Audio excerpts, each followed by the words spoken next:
Hello everyone, welcome to another OpenAI video. Today I will show you what is Azure OpenAI. Now, as you can see, Azure OpenAI service is basically a service by Microsoft where you can apply large language models and generative AI to a variety of use cases, right? So this is usually used for programmers or developers, right? Which you can take advantage of large scale generative AI models and algorithms, right?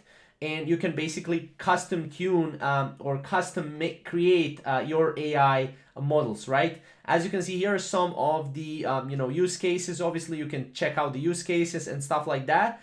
But if we see what is actually Azure OpenAI service, it is basically the service that provides REST API access to OpenAI's powerful language models, right? Or algorithms, as I said, right?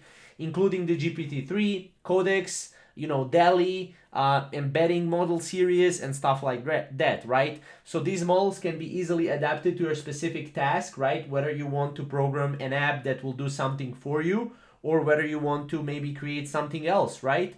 Including but not limited to content generation, summarization, semantic search, and natural language to code translation, right? So users can use and access the service through REST APIs, Python SDK, or our web-based interface in the Azure OpenAI Studio. As you can see, here are some of the models and obviously the pricing and stuff like that, right? But usually Azure OpenAI is used for programmers and people that want to build apps off of algorithms from OpenAI. So OpenAI will actually give you, all the knowledge they have, and based on that knowledge, you will be able to program and develop files and stuff like that, right? So I explain this for a non-tech people, right? But usually tech-savvy people will understand what this is.